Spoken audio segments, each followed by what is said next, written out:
Excuse me, sir. Quick question for you, man. Is this your Ferrari? This is my Ferrari. And yes, what do you do for a living to be able to afford a Ferrari out here in Austin, Texas? Sales, man. In the Air Force, what I learned was life is an adventure, and so take every adventure you can find, and that's the philosophy that I've lived my life around since my first day in basic training. Never turn down an adventure.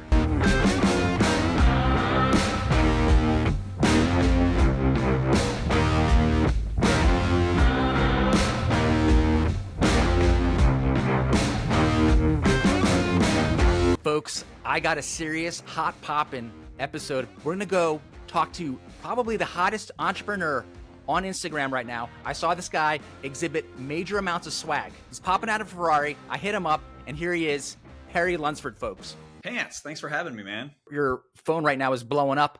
People have seen you on this School of Hard Knocks and are reaching out, and I'm lucky to probably be one of the first ones to actually do a full, solid interview. I don't think it's luck. It's ambition. And what kind of a prick wouldn't do an interview with you, man? You're cool. I like hearing that. Thank you very much. Yeah. So you're coming out here in this Ferrari and you're breaking down. There's this idea of the American dream versus the American way. Can you touch on that a little bit for us? Yeah, I believe that there's two Americas. There's the American dream and the American way. And both of them are fantastic. And you know, I get a little slack for talking about it because people think I'm judging them. And I really don't. You know, my brother lives the American way, and he is an expert at it. And there's no one that I respect more than my brother. My brother is probably one of the winningest soccer coaches in Texas history. He's a high school teacher, or he's a high school athletic director and soccer coach. And I respect that. I'm just not capable of it. It's just not who I am. Right. So there's the American way, which is, you know, you go to school, you get good grades, you get a job, and the man will take care of you. Right. For him, you know, the taxpayers take care of him. And that's really what keeps America going. So it's not a bad thing. It's a great thing. It's just as important as the American dream. But the American dream, you know, the middle class is dead. It's dead, unfortunately. Yeah, my best friend in high school, his parents were both teachers. They lived on a golf course. They drove nice cars. They bought brand new cars for their 16-year-olds when they turned 16. And to me, they were rich. You know, we were very poor.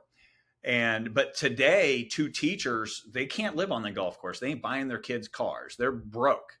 So, and that's just that, you know, the income level hasn't gone up, but inflation has skyrocketed. So, I mean, the fact is in America, you know, what used to be a $40,000, $50,000 a year life, you need $200,000 to live that same life now. And the only way you're going to make $200,000, for the most part, right? There's always outside fringes, but for the most part, the only way you're going to do that is to take control of that, to create your own destiny. When you're an entrepreneur, and I say immigrants too, because they don't have that opportunity. For the most part, they don't have that opportunity to come in and become a teacher if English is a second language. If I'm having if I speak Korean and English is a second language, how am I going to teach an English class? These kids can't understand me. But what I can do is create my own destiny. And in entrepreneurship and in sales, your income is an exact representation of the value that you bring your clients. Can't argue that. They're the numbers, right? I did this, I get my cut, but this is all me hunting and killing myself.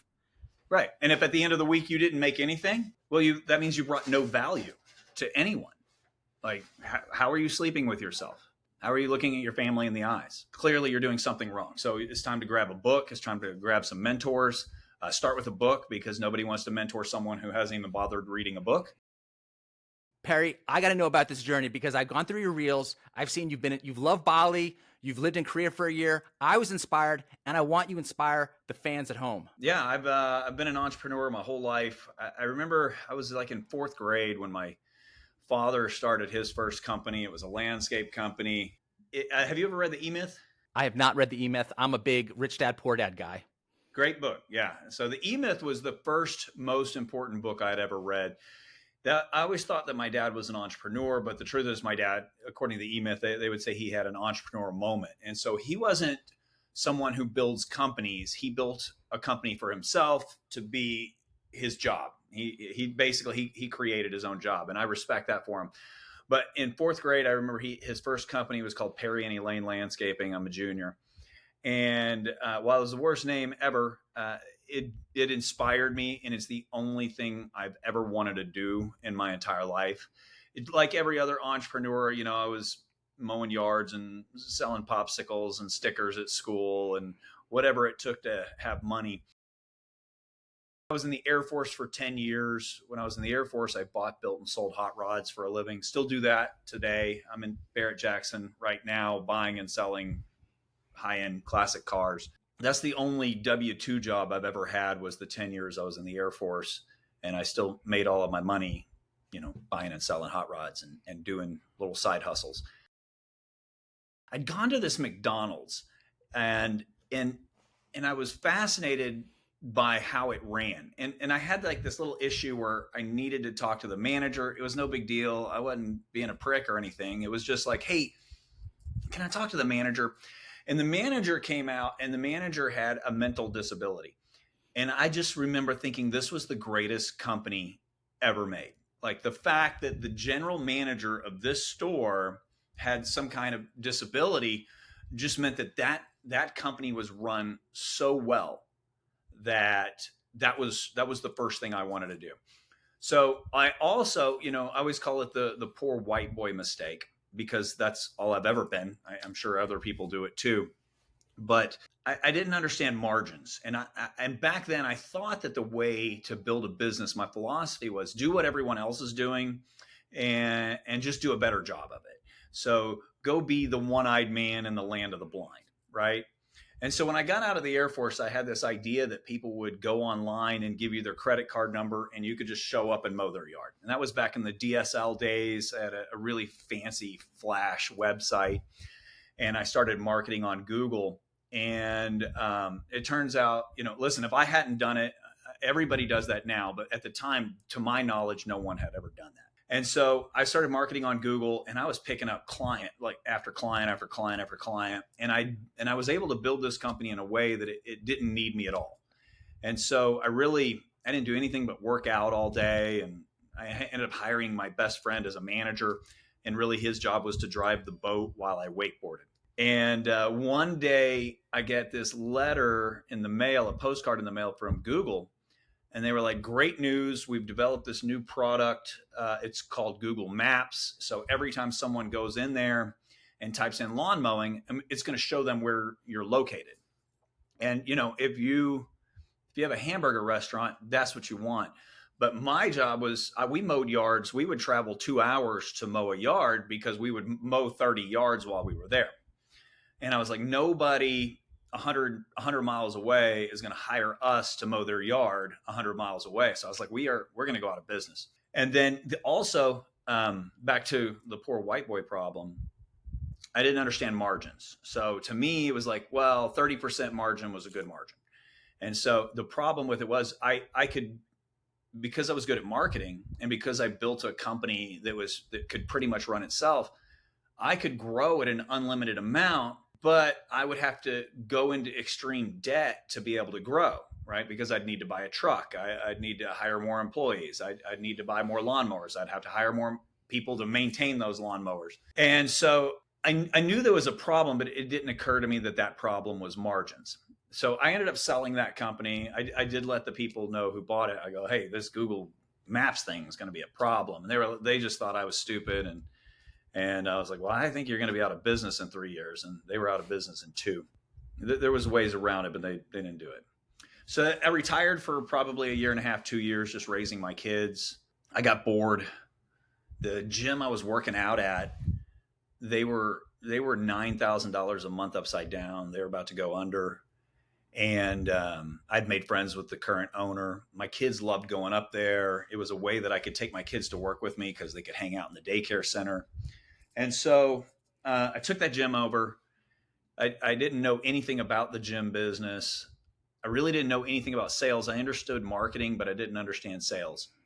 And so it took me 1.5 years.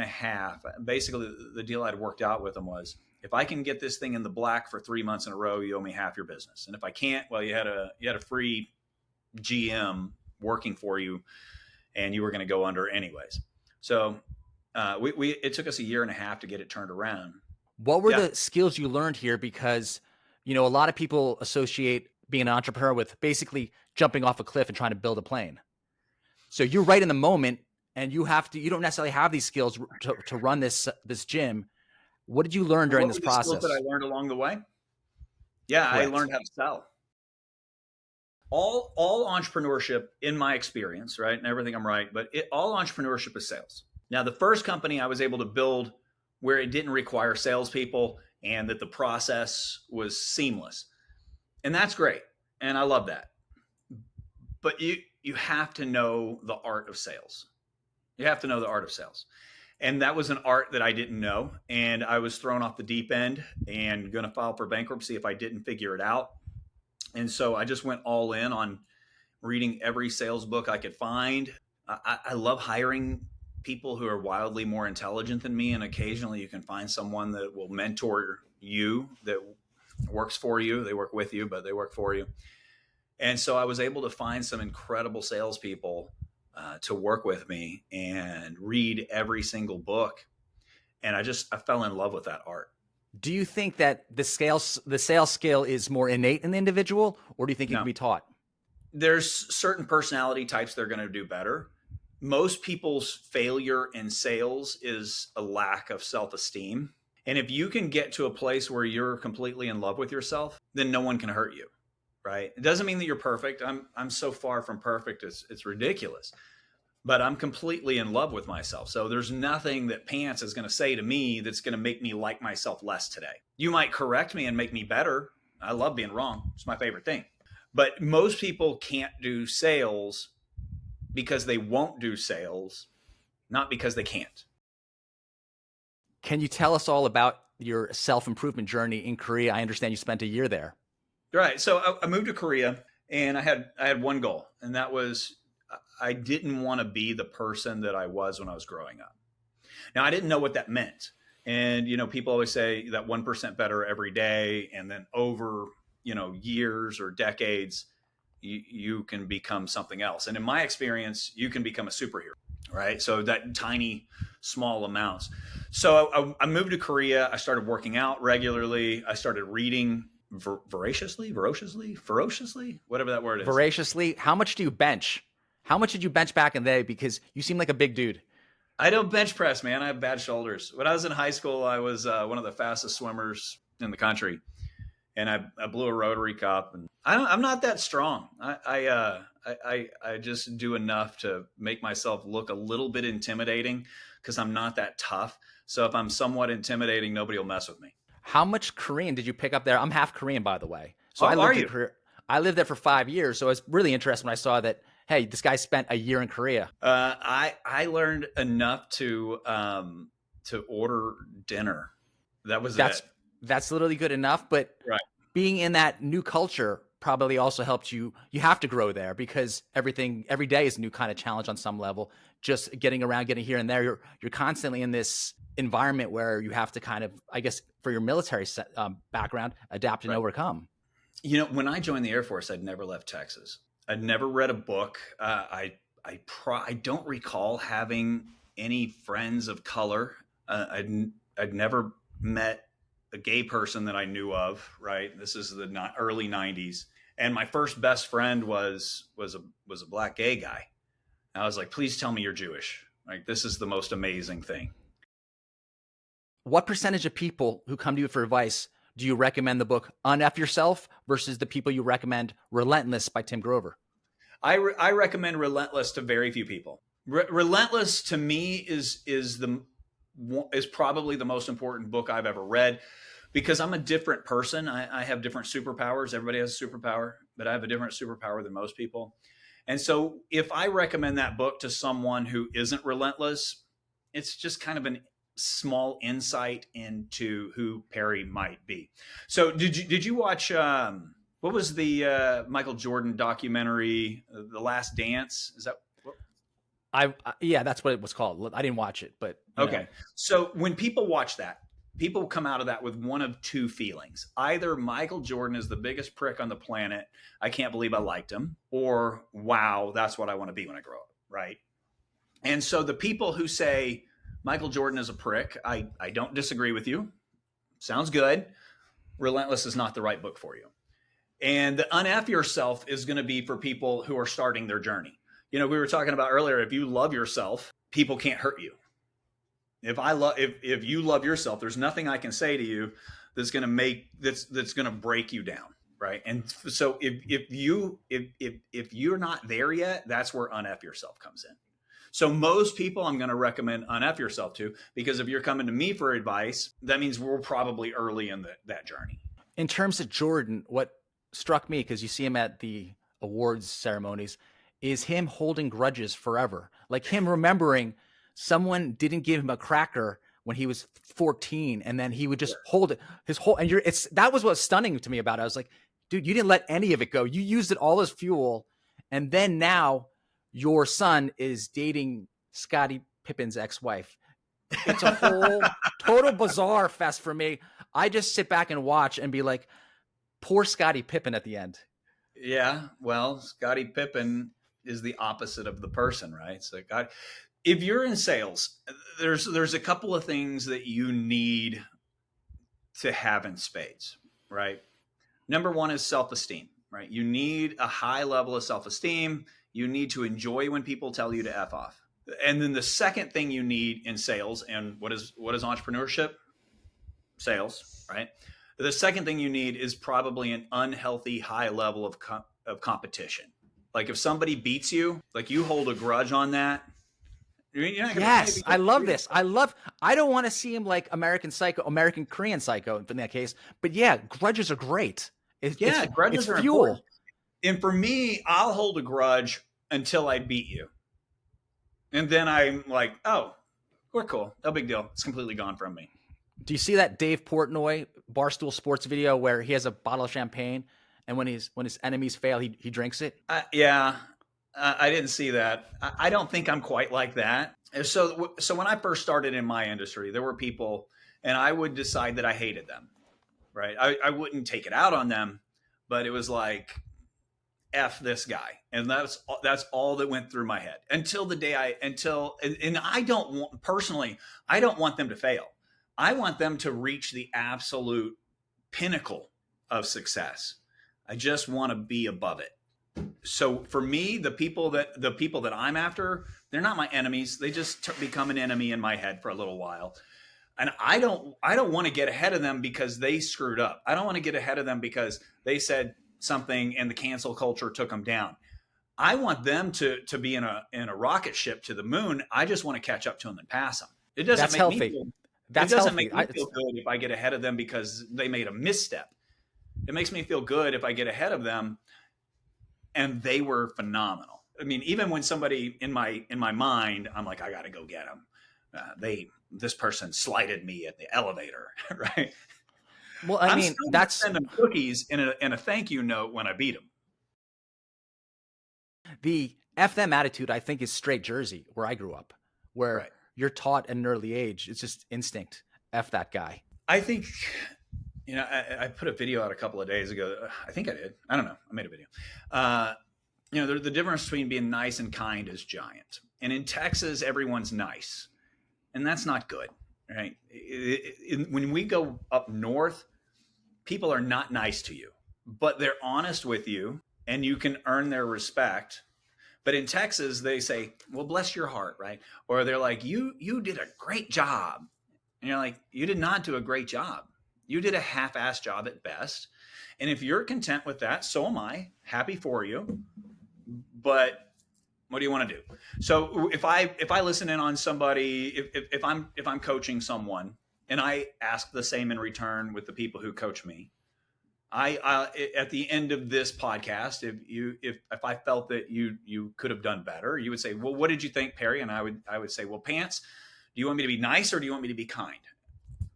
And if you said be nice, I would be like, well, you did a great job. Right. And if you said, I want you to be kind, well, then we would break apart every single aspect of what I thought you could have done better.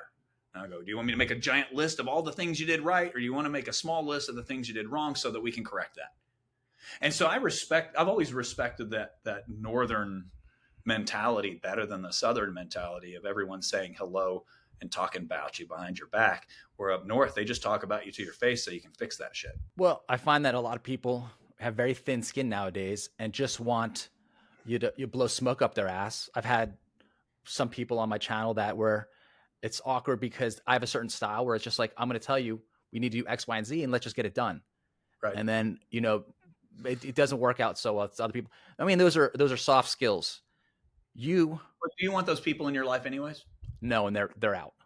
No, That's what it comes down to. And I was just like, when I'm seeing you pull out a Ferrari, I'm like, this guy, and then you talk about the American way and American dream. I just appreciate straightforward people. Just get to the point. Let's get it on with it. Yeah, I will tell you, because I am sensitive about that Ferrari. It is the least me car I own. I drive a 77 Trans Am as my daily driver, 700 horsepower. Those are my daily drivers are Trans Ams, 67 Mustang Fastbacks. I have a mint condition GT 500. I own a hot rod museum. Those are who I am. The Ferrari, I don't know. It looks good in videos. So, tell us all about your swimming upbringing, because that's just discipline, grinding, day in, day out. Well, I think one thing Michael Jordan and I both have in common is we really like girls. And the only reason I was as good as I was in swimming was because it was a co-ed sport. There was a guy on the team. His name was Jason. He was he had all the girls.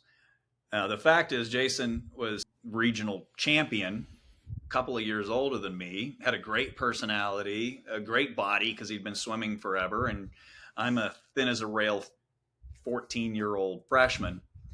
But in my freshman head, if I could beat Jason, I could get the girls. And so whatever that took to get the girls is what drove me.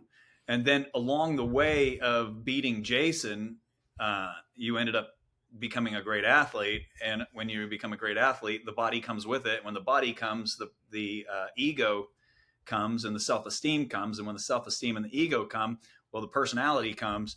And so I ended up getting the girls that I was looking for and accidentally became great at swimming. But it was just to get girls. And honestly, I think there's two things that drive everyone: fear and sex. Like, that's just human nature. And this is a great way to go with this conversation. If a guy can pick up ladies, it's almost like those same skills, like your confidence, your ability to approach others, probably translates into sales. It is. It's the exact same thing. I mean, if we go back to our caveman days, right? It's the same skill set that makes you a great salesman, the same skill set that makes you a great entrepreneur, the same skill set that makes you a great leader. I mean, these are all the things that the good Lord instilled in us that most of us just ignore and hide from. Single 20-something-year-old Perry would go to a bar and start talking to girls and would get a date out of it, right? And my buddies would just stand there and get nowhere. And why? So for me, so if we go back to, there's two things that drive humans, especially men: fear and sex. Same with your dog. Like, why does your dog do what he does? Well, it's either fear and sex. Those are the two, the fear and reproduction. Those are the things that drive people. And so when people are more afraid, or when they let fear drive them, well, then that puts you into a category, right? It's not a bad category. It's just a category. And then whenever reproduction drives you, like, why did you pick that shirt? Well, either because you were afraid of looking stupid or because you wanted to look good. Those are the two reasons. It was clean too. There was no dog hair. Right, you picked it right. So you wanted to look good.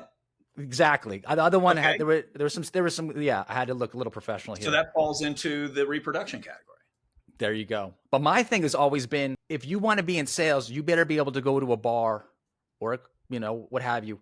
And if you're afraid of talking to ladies, then, I mean, that's step one, because You're afraid. you should be able to approach anyone, right? And just like you pointed out, you got to be able to take no, or you have thick skin. It's a numbers game. Ask 7 girls, you might get one number. Right. And it's the same thing with sales. So if I'm selling health insurance, if I'm helping someone with health insurance, and I could care less if they buy from me, I'm just here to help you. I'm here to help. Whether you buy something or not doesn't matter. All that matters is your needs and how can I be of assistance to you, right? Do I make money off of you? It doesn't matter if I make money off of you. It matters whether or not I help you. As long as I help you, if I don't make money off of you, you're going to send your friends. So when single wise, what are you afraid of in talking to that girl? You're afraid you're going to get rejected. All right. Well, then now fast forward into the exact same skill set with sales and insurance or sales in golf clubs. If somebody walks into the pro shop and I'm scared that they're going to reject me, and if I don't ask them if they want to buy the big dog, well, that sale's not going to happen. Right. And so when I was single, I would I would go early, walk up to the hottest girl in the room and say the dumbest thing I could think of so that she would reject me. So I would go, oh, that didn't hurt. Cool. What's your friend's name? Right. And so the analogy, I like to use analogies. So in sales, what I always tell people is, like, I love beach volleyball. I love it. Like, so much so I can't play it because I get too emotional of it, and I'm not emotionally mature enough to handle losing, and so I'll just avoid it, and I find other things to take my time. But Pants, if you and I were to play beach volleyball together, and it was 2-on-2, and you're on my team, we're gonna win. And the reason we're gonna win is because when you get there, I'm gonna say, all right, Pants, get in the sand, waller around, waller in the sand, take the sand, put it in your ears, put it in your hair. Stick it down your pants, rub it in your crotch, put it in your butt crack. Because human nature, it makes it where we're afraid of getting dirty. But you're already dirty. So even if the other team is wildly better than us, we're going to win right away because we're not afraid to dig in that sand. And by the time they get dirty and start playing right, we already beat them mentally. I don't know if that analogy makes any sense to you, but Oh, it does. But in terms of like, once you're going in there and not afraid of rejection anymore, once you've gotten right. dirty, you just push through that barrier. But so many guys, they never get past that. Hey, I've been rejected 100 times. We get rejected 200 times because on the other end of that is the fear goes away, right? Well, I don't think most guys have ever been rejected 100 times. They got rejected one time, and it hurts so bad. It goes back to the sales. I tried that. Oh, you did? What'd you do? Well, I called 100 people. Show me your phone. Show me your phone that you called 100 people. It looks like you called 20 people. And you were so afraid of someone telling you that you were stupid, who doesn't even know you, who doesn't need to feed your family, who doesn't have a mortgage payment that they don't have to pay your mortgage payment. You're so afraid of somebody saying that you're dumb and someone judging you that you failed to act, which is cool. Continue doing what you were doing. You're not right for entrepreneurship. But that comes back to, if you love yourself, you don't care what other people think about you. So people are always like, one thing about Perry, man, he's bold. I'm not bold. I'm the same as everybody else. I'm just not afraid to say it. What, are you going to cancel me? No, not my clients. What, you're going to make me feel less of myself? Listen, I know I'm a loser. You can't make me feel like more of a loser. I don't mind it. I just do better tomorrow. Who gives a shit? Perry, I love the energy. How did you get actually into insurance and become the healthy insurance dude? I owned those gyms. We built a few of them. We had a chain of them. And to make a long story short, Planet Fitness opened up next door to every gym I had and put me under. And what I should have done was close the doors, call it a day, and move on. But instead, like every other entrepreneur who shouldn't do it, I went all in. I dumped every penny I had, everything I had into it. I was $350,000 in debt. I was driving a smart car because it was only a $95 a month payment. I didn't know how to feed my children. I didn't know how to pay my mortgage payment. My wife was supporting me, and I was like, well, I got to get a job. And I've never had a job. And so I talked to some mentors, and I think I'd read 10X, and I was like, well, in sales, I can be in business for myself.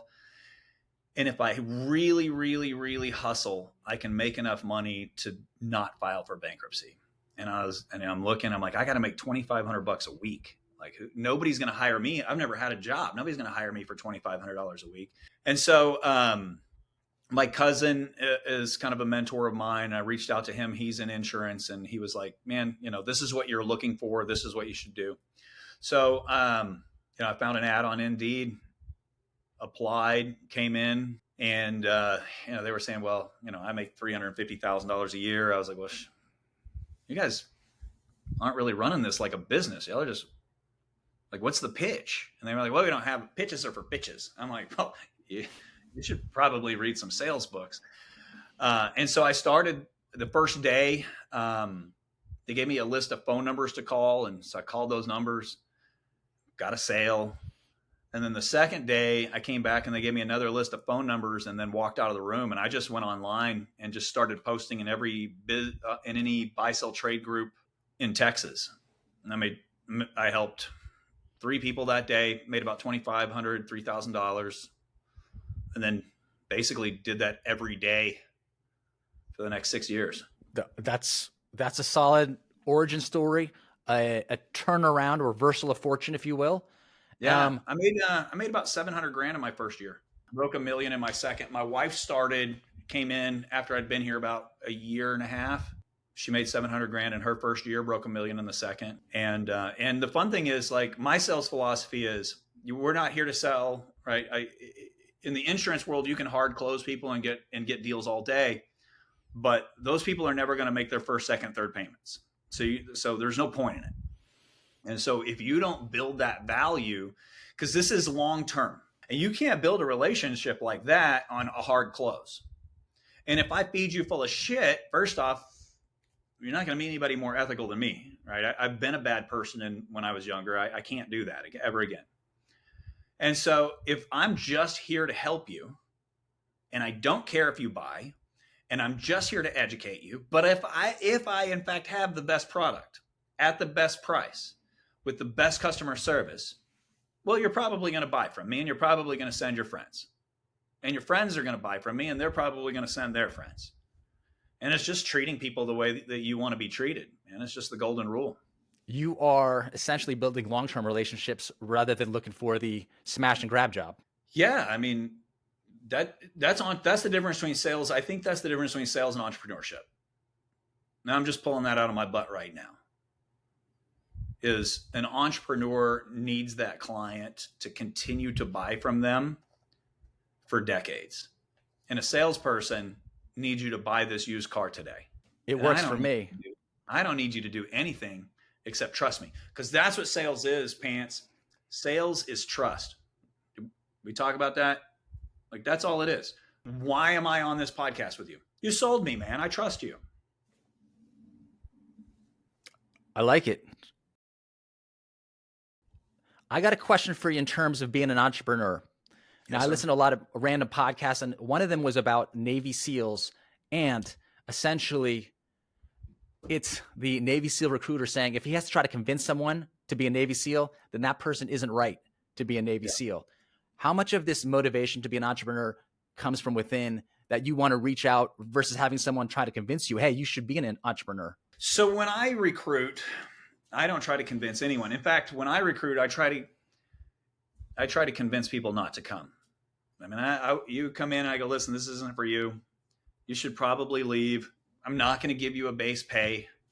Here's what I'll promise you. If you give me every single heartbeat you have, if you give your kids a kiss on the forehead and say, Daddy, I'll see you in 6 months to a year, and you give me every moment and every thought and every brain cell for 6 months to a year, I'll give you the ability to spend as much time with your kids as you want for the rest of your life, right? If you'll give me everything you have, every breath, every moment, every thought, devote yourself, not to me, but to learning entrepreneurship, I will change your grandkids' lives. I will give you the ability to write a check for your kids to go to any college they want. I will give you the ability to love your 50s. Because what do 50-year-olds always tell 20-year-olds? Enjoy your 20s. Bullshit. That's what people who hate their 50s say. People who love their 50s say, give up your 20s because there's a whole lot of life left. To say enjoy your 20s because the rest of it sucks, that's ridiculous, man. Give up your 20s because your 30s, 40s, 50s, 60s, 70s, and 80s, that's a lot of time to enjoy your life. Give me a great success story. You had someone come in, the person, you put them through the paces, and they produce some serious results. Man, I had a guy come in who he was a sales guy at a mall kiosk, and came in. I tried to teach him everything I knew, and he went out and started his own agency. Man, he's making millions. This guy's killing it. Right? Okay, so really here's my question there. I read this about like African warlords. Yeah. If you're an African warlord, it's about the 4-year mark where the guys you've recruited, either they're going to stick with you or they're going to try to be their own little warlord. Yeah. So here you have a situation where you taught them and you basically produced a competitor. There's a lot of people who live in this country of ours. Well, I'll tell you the thing about being a dad. And the thing about being a dad is you have one goal. You should. People do it wrong. But you should have one goal, and that's to create better humans than you are. And if you're a true leader, and if you truly care about these people, I tell everybody, you don't want to come do this forever. You want to come with me for 4 years. At the end of that 4 years, you decide. Go start the business you always wanted. Go leave me and start something else, or go all in and stay with me and we'll build something together. I promised you, I'm going to give you this. And in return, you're going to give me this. With that guy, listen, I am wildly proud of what he's accomplished. And here's the thing, everything that he accomplishes now, he did that, not me. But I got a little bit of satisfaction that I helped create that. And so he's just like a son, right? That's what leadership is. It's not envy. Leadership isn't envy. Fatherhood's not envy. Leadership and fatherhood is teaching people to not need you. And if they choose to stay, God bless them. And if they choose to go, God bless them. Perry, I got a quote for you that I like a lot. A journey of 1,000 miles begins with the first step. Do you have a great quote that you go to? Hey, you threw me on that one. I don't know. Yeah, I got it. The one that I use every single day. Matthew 7:7. Seek and ye shall find. Nobody ever finds anything because they're not freaking looking. Folks, seek and ye shall find. Perry, where can people find you? Oh, you can find that in the Bible, but you can find me at Instagram would be Perry Lunsford or Healthy Insurance Dude. Facebook, Healthy Insurance Dude, Perry Lunsford. TikTok, Perry Lunsford, Healthy Insurance Dude. Anywhere you go, Google it. Whatever you want, man. Come follow me. Come find me. Ask me questions. I try to answer everything except no, I'm not going to invest in you. And also, I don't know how to coach 16-year-olds in Kenya. So other than that, I'm happy to answer whatever questions I can. Folks, seek and you shall find. Hit Perry up. Pants, you're a cool cat, man. Thanks for listening to me rant.